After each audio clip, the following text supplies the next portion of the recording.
सूरजपुर के बीचों बीच एक पुराना सा घर था। ये घर था गोविंद प्रसाद का, जो गरीब तो नहीं थे लेकिन अमीर भी नहीं थे। और इसी घर से शुरू होती है इन दो बहनों की कहानी। एक थी राधा, संस्कारों की मूरत, तो दूसरी थी कविता, घमंड की दुकान। शुरुआत में दोनों बहनें साथ साथ पली थीं, एक ही थाली में खाना, एक साथ सोना। लेकिन जैसे जैसे उम्र बढ़ी, कविता की मन में एक अजीब सी जलन घर करने लगी। गांव में लोग राधा की तारीफ करते थे। राधा तो देवी जैसी है, एकदम माता सीता जैसी शांत और दयालु। हाँ, सही कहा। ऐसी बहू मिले तो घर स्वर्ग बन जाए। ये बातें कविता के कानों में जहर बनकर उतरने लगी थी। मैं सुंदर हूँ, तेज हूँ, फिर सब राधा की ही तारीफ क्यों करते हैं? उसके पास तो ना शक्ल है ना अकल, उसके बावजूद सब उसी को मक्खन लगाते फिरते हैं। राधा को ये सब पता था, लेकिन वो चुप रहती, क्योंकि उसे लगता था कविता मेरी छोटी बहन है, समय के साथ समझ जाएगी। एक दिन गोविंद प्रसाद ने दोनों को पास बुलाया। बेटा, अब तुम दोनों की शादी का समय आ गया है। राधा ने सिर झुका लिया, जबकि कविता की आंखों में चमक आ गई। पहले राधा के लिए श्याम का रिश्ता आया। श्याम गरीब था और खेत में काम करता था, लेकिन दिल से साफ और नेक दिल था। कविता ने जब ये सुना तो वो हंस पड़ी। वाह, बड़ी बहन को तो खेतीहर किसान मिल गया, अब तो जिंदगी मजे में कटेगी। वैसे भी इसे तो बंधुआ मजदूरी करना अच्छा लगता है। कविता की बात पर राधा ने कुछ नहीं कहा, जबकि गोविंद जी ने कहा, हाँ, वो गरीब है, लेकिन मेहनती और ईमानदार है, और साथ ही नेक दिल भी। राधा उसके साथ बहुत खुश रहेगी। जी बाबूजी, जैसा आप ठीक समझे। वहीं दूसरी तरफ कविता के लिए विकास का रिश्ता आया, जो एक जाना माना व्यापारी था। पक्का मकान, नौकर चाकर, सब कुछ था उसके पास। ये सुनते ही कविता का घमंड आसमान छूने लगा। देखा बाबूजी, किस्मत भी समझती है कि कौन किस लायक है। गोविंद ने कविता को जवाब नहीं दिया, क्योंकि वो उसकी रग-रग से वाकिफ थे। खैर, शादी तय हो गई और जल्द ही दोनों बहनों की शादी भी हो गई। राधा शादी करके श्याम के साथ उसके घर आ गई। श्याम का घर छोटा था, छप्पर की छत, एक टूटी सी रसोई और कुछ कुछ बोरियों में रखा अनाज। राधा, मेरे पास ज्यादा कुछ तो नहीं है, लेकिन कोशिश करूंगा कि तुम्हें कभी किसी चीज की कमी ना हो। मुझे कुछ नहीं चाहिए श्याम, बस आपका साथ काफी है मेरे लिए। उधर जब कविता अपने ससुराल पहुंची तो आलीशान घर और चमचमाती गाड़ियां। वाह, इतनी दौलत शोहरत, सब मेरा। अब तो मेरे ऐश ही ऐश है। अब तो राधा मुझसे नजर तक नहीं मिला पाएगी। इस तरह दौलत शोहरत के गुरूर ने कविता का घमंड दुगना कर दिया था। ओए कमला, इधर आ, ये मेरा कमरा ठीक से साफ क्यों नहीं किया? लेकिन मैंने तो सुबह ही साफ किया था छोटी मालकिन। तो क्या मैं झूठ बोल रही हूँ? नौकर हो, नौकर बनकर रहो। जाओ, जल्दी से यहाँ पोछा लगाओ। और हाँ, किसी नौकर को मेरे लिए नारियल पानी लाने को बोलो। जी छोटी मालकिन, मैं अभी कर देती हूँ। इसी तरह कुछ महीने गुजर गए और तीज का त्योहार आ गया और दोनों बहनें मायके पहुंची। राधा ने साधारण साड़ी पहनी थी तो कविता ने रेशमी लहंगा पहना हुआ था। उसके हाथों में रंग बिरंगी चूड़ियां और एक बड़ा सा ब्रांडेड बैग लटका हुआ था। गांव की कुछ औरतें तीज का टोटका करने आई हुई थीं। तभी कविता ने अपनी बहन का मजाक बनाते हुए कहा, और बताओ राधा, कैसा चल रहा है सब? श्याम जी जो खाना भी देते हैं कि नहीं? मैं तो भूल ही गई, खुद खाने के लाले पड़े हुए हैं, तुझे कहाँ से खिलाएंगे? कविता की कड़वी बातें सुनकर राधा का दिल टूट गया, लेकिन अपनी बहन को नीचा दिखाकर कविता को बड़ा मजा आया। दिन ढलने पर दोनों बहनें अपने अपने घर लौट गईं। दिन गुजरने लगे। राधा की जिंदगी आसान नहीं थी। सुबह सूरज निकलने से पहले उठना, चूल्हा जलाना, खाना बनाना, पति श्याम के साथ खेत जाना और दिन भर कड़ी मेहनत करना। शाम होते होते राधा थककर चूर हो जाती थी, लेकिन उसने कभी शिकायत नहीं की। सुनो राधा, क्या तुम मुझसे नाराज हो क्योंकि मैं तुम्हें वो आराम की जिंदगी नहीं दे पा रहा जिसके बारे में तुमने सोचा होगा? अरे नहीं नहीं, आप ऐसी बातें क्यों कर रहे हैं? आप जैसा इतना प्यार करने वाला पति मुझे मिला और मुझे क्या चाहिए? हम दोनों साथ हैं तो ये मुश्किल वक्त भी गुजर जाएगा। अच्छा चलो, आज का खाना मैं बनाता हूँ, तुम बैठकर आराम करो। अरे नहीं नहीं, मैं बना दूंगी। आप कैसे बनाएंगे? क्यों? मैं क्यों नहीं बना सकता? आज मैं अपनी प्यारी सी पत्नी को अपने हाथ से बनाकर खाना खिलाऊंगा। तुम बस बैठो और आराम करो। इस तरह श्याम ने चूल्हा जलाया, खाना बनाया और उसके बाद अपने हाथों से राधा को खाना भी खिलाया। एक तरफ जहां श्याम अपनी पत्नी राधा से बहुत प्यार करता था, तो वहीं दूसरी तरफ कविता को पूरा ऐशो आराम मिल रहा था। लेकिन एक चीज की कमी उसे खलने लगी थी, और वो था पति का प्यार और इज्जत। एक रोज जब कविता नहाकर बाहर आई तो सिर पर पल्लू रखना भूल गई। तभी उसकी सास शारदा ने उसे देख लिया। अरे मोही, मायके से कुछ सीखा नहीं क्या? घर में बहू कैसे रहती हैं, उसके तौर ठिकाने पता है कि नहीं? अरे तू अब छोरी नहीं रही, इस घर की बहू बन चुकी है। कम से कम इसकी मर्यादा का ख्याल तो रख। माफ कीजिए मम्मी जी, गलती हो गई, आगे से ध्यान रखूंगी। अरे क्या खाक ध्यान रखेगी? पता नहीं उन्होंने क्या देखकर तुझ जैसी 2 कौड़ी की लड़की से मेरे फूल से बच्चे की शादी कर दी। गरीब गवार कहीं की। अपनी सास की बात सुनकर कविता का दिल टूट गया। उसने जो ऐशो आराम सोचा था वो तो उसे मिला था, लेकिन उसके बदले में उसके हक का प्यार और इज्जत उससे छिन गई थी। शुरुआत में कविता की जिंदगी किसी रानी से कम नहीं थी। रेशमी साड़ियाँ, गहने, कपड़े, नौकर चाकर। लेकिन धीरे धीरे उसे एहसास होने लगा कि पति के प्यार बिना ये सब चीज़ें अधूरी हैं। विकास दिन भर दुकान में रहता, शाम को घर आता थका हुआ और सीधे ही खाना खाकर सो जाता। इससे परेशान होकर एक दिन कविता ने कहा, तुम मेरे लिए समय क्यों नहीं निकालते? विकास ने कविता की बात सुनकर बड़े ही सख्त लहजे में जवाब दिया, औरत हो औरत बनकर रहो, ज्यादा सवाल जवाब मत किया करो। तुम्हें सारा ऐशो आराम मिल रहा है, यही बहुत है। कविता, जिसे अपने हुस्न पर गुरूर था, वो विकास की बात सुनकर चकनाचूर हो गई। खैर, कुछ और दिन ऐसे ही गुजर गए और एक दिन खबर आई कि विकास का एक बड़ा सौदा डूब गया है। कारोबार में बड़ा भारी नुकसान हो गया था। माँ, दुकान में बहुत बड़ा नुकसान हो गया है। जो बड़ा ऑर्डर आया हुआ था वो अचानक से क्लाइंट ने मना कर दिया। उस पर हमने कर्ज लेकर भारी इन्वेस्टमेंट कर दी थी। अब हम बुरी तरह कर्ज में डूब चुके हैं। बेटा तू चिंता मत कर, जल्द ही सब ठीक हो जाएगा। बिजनेस में तो ऊंच नीच होती रहती है। ऐसे ही कुछ दिन गुजरे और विकास की दुकान पर कर्ज बढ़ने लगा। लोगों ने उधार समय पर वापस नहीं किया।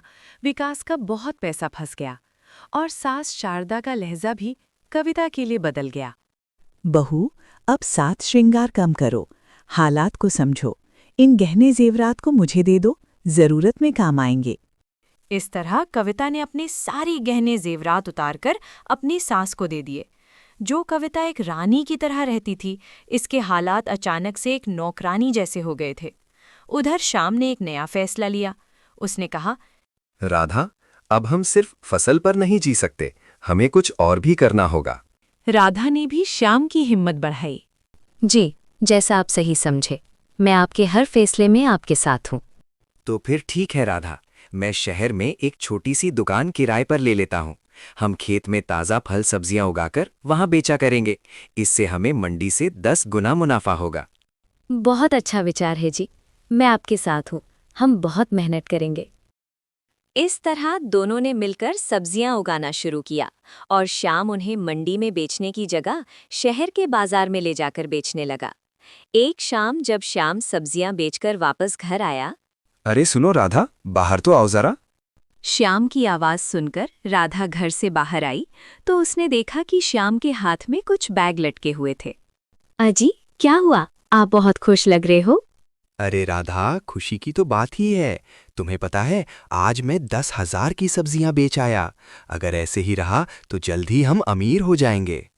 अजी, ये तो सच में बहुत खुशी की बात है। अगर रोज ऐसे ही कमाई होने लगी तो हम हर महीने 3 लाख तक कमा लेंगे। हाँ राधा, ये सब तुम्हारी वजह से ही हो पाया है। अगर तुम मेरे साथ ना होती तो शायद ही ये कभी मुमकिन हो पाता। अजी, ये भी कोई कहने की बात है। आपकी पत्नी हूँ और आपके हर फैसले में आपके साथ हूँ। अच्छा, ये सब छोड़िए, ये बताइए आपके हाथों में ये क्या है? पहले अंदर तो चलो, सब बताता हूँ। इस तरह दोनों घर के अंदर आ जाते हैं और शाम वो बैग राधा के हाथ में देते हुए कहता है, राधा, ये मेरी तरफ से तुम्हारे लिए पहला उपहार है। जब राधा ने बैग खोलकर देखा तो उसमें 2 सुंदर सुंदर साड़ियां रखी हुई थीं। अजी, ये तो बहुत सुंदर साड़ियाँ हैं। क्या मेरे लिए है? नहीं, पड़ोस वाली के लिए है। ये सुनकर राधा के चेहरे पर हल्का सा गुस्सा झलक आया। ठीक है, फिर उसे ही जाकर दे दो, मुझसे बात मत करो।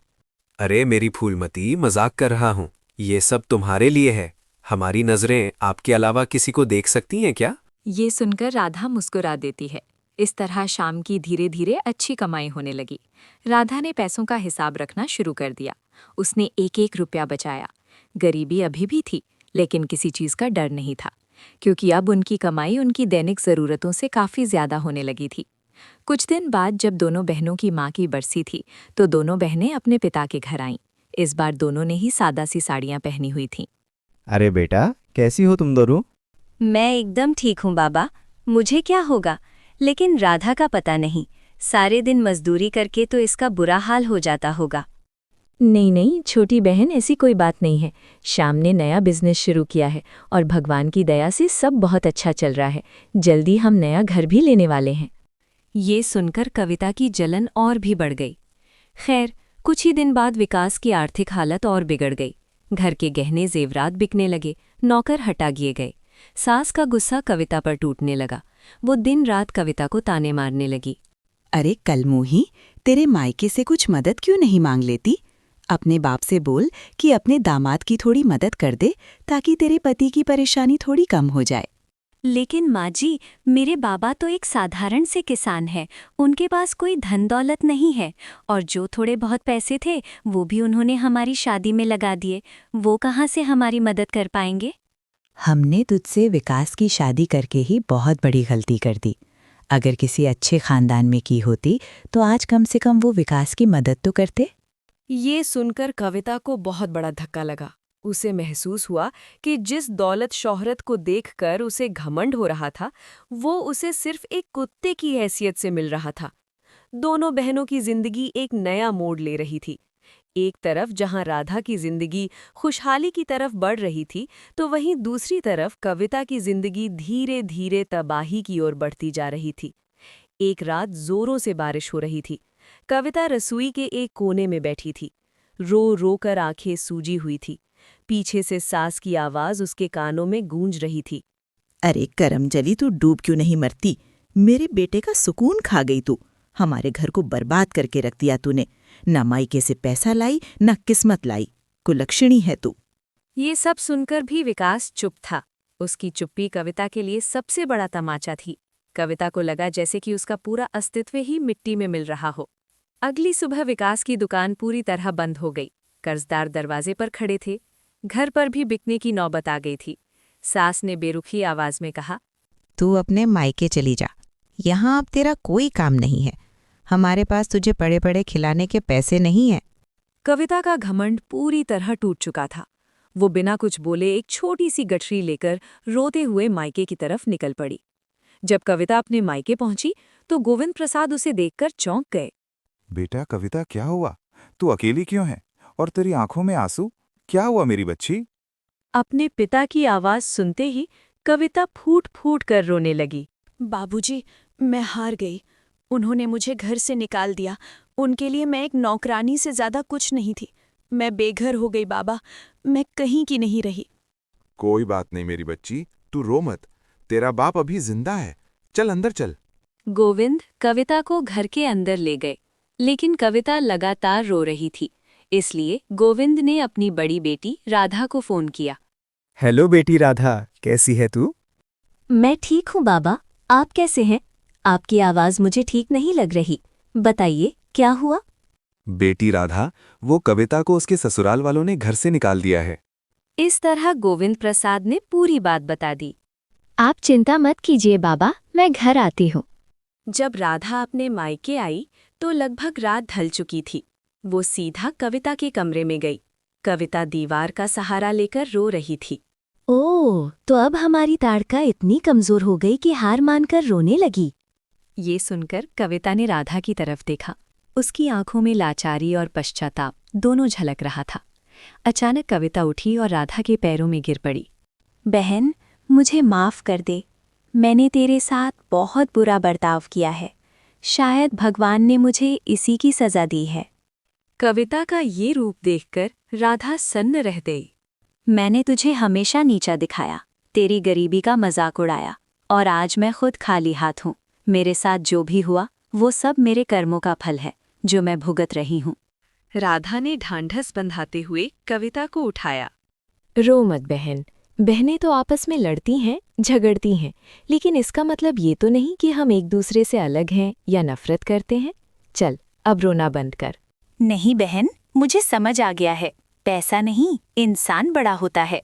ये सुनकर राधा की आंखों से आंसू बह निकले। उसने कविता को गले से लगा लिया।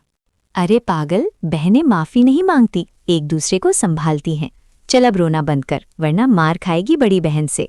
इस तरह रात गुजर गई। अगले दिन राधा ने श्याम से बात की। श्याम, मैं चाहती हूँ कि कविता हमारे साथ काम करे। इससे वो ये सब भूल पाएगी और जिंदगी में आगे बढ़ पाएगी। श्याम ने बिना सवाल पूछे कहा, ठीक है राधा, जैसा तुम चाहो। कविता तुम्हारी बहन है, इसका मतलब वो मेरी भी बहन है। कविता श्याम और राधा के साथ मेहनत करने लगी। सुबह जल्दी उठना, खेत जाना, खेत में पानी देना, सब्जियां तोड़ना, निराई गुड़ाई करना और शाम के साथ शहर जाकर दुकान पर सब्जियां बेचना। कविता के हाथ छिल गए, कमर दुख गई और एक दिन कविता ने रोते हुए कहा, मैं ये सब नहीं कर सकती राधा, मुझसे नहीं हो पाएगा। मैं तुम्हारी जितनी मजबूत नहीं हूँ। कविता की बात सुनकर राधा ने शांत स्वर में कहा, हिम्मत मत हार कविता, मैंने भी सीखा था, तू भी सीख जाएगी और एक दिन कामयाबी तेरे कदम चूमेगी। इसी तरह दिन बीतने लगे। कविता ने श्याम और राधा के साथ काम करके कुछ पैसे इकट्ठे किए और खुद का एक रेस्टोरेंट खोलने का निश्चय किया। श्याम और राधा ने कविता का साथ दिया और जल्द ही कविता और राधा ने मिलकर पार्टनरशिप में शहर के बीचों बीच एक रेस्टोरेंट खोल लिया। रेस्टोरेंट बहुत अच्छा चलने लगा और जल्द ही कविता और राधा का नाम स्टार्टअप आइकन गर्ल्स के रूप में मशहूर हो गया। एक दिन विकास गोविंद के घर आया। नमस्ते पिताजी, कविता कहाँ है? अब तुझे कविता से क्या काम है? उसे दिया दुख काफी नहीं था क्या, जो तू फिर से चला आया जले पर नमक छिड़कने? ऐसा मत बोलिए पिताजी, मुझसे भारी गलती हो गई। मैं कविता को वापस अपने साथ ले जाने आया हूँ। मैं इतनी परेशानियों के बीच क्या सही है और क्या गलत समझ ही नहीं पाया। बेटा, जो इंसान सही गलत ना समझ पाया इसलिए मेरी बेटी को छोड़ दिया, तो उस इंसान के साथ मैं अपनी बेटी को दोबारा कैसे भेज दूं? वो मेरी बेटी को इंसान नहीं कोई सामान समझता हो। ऐसा मत बोलिए पिताजी, मुझे अपनी गलती का एहसास है। मैं फिर कभी ऐसा नहीं करूँगा। विकास बोल ही रहा था कि तभी पीछे से राधा और कविता भी वहां आ गईं।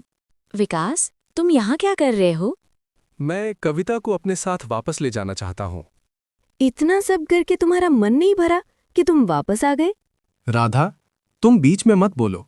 मैं कविता से बात कर रहा हूँ, तुम हमारे बीच मत आओ। विकास की बात सुनकर कविता ने तीखे अंदाज में कहा, मिस्टर विकास, तमीज में रहकर बात कीजिए। आप मेरी बहन से बात कर रहे हैं। और मुझे ये बताइए, आज अचानक आपको मेरी याद कैसे आ गई? क्योंकि मुझे अपनी गलती का एहसास है। मैं तुम्हें वापस अपने साथ ले जाना चाहता हूँ। मैं तुम्हारा अफसोस अच्छे से जानती हूँ। आज मेरे पास दौलत शोहरत आ गई तो तुम्हें मेरी याद आ गई। तुम सिर्फ लालची इंसान हो विकास, बिन पेंदे के लोटे की तरह, जो आज यहाँ तो कल वहाँ। अपनी हद में रहो कविता, तुम मेरी बेइज्जती कर रही हो। बेइज्जती उसकी की जाती है जिसकी कोई इज्जत हो। आप जैसे लोगों की तो कोई इज्जत नहीं होती। आप चले जाइए यहाँ से, वरना हमें धक्के देकर बाहर निकालना पड़ेगा। मैं तुम सबको देख लूंगा। हाँ, देख लेना, आप जाए यहाँ से। इस तरह विकास आग बबूला होकर वहां से चला जाता है। इसके बाद दोनों बहनों ने बहुत तरक्की की और राधा और श्याम ने मिलकर कविता के लिए बहुत अच्छा लड़का ढूंढा और कविता की शादी अर्जुन से करवा दी। और इस तरह दोनों बहनें खुशी खुशी रहने लगीं। अगर आपको हमारी ये कहानी अच्छी लगी हो तो हमारे चैनल को लाइक, शेयर और सब्सक्राइब जरूर करिएगा।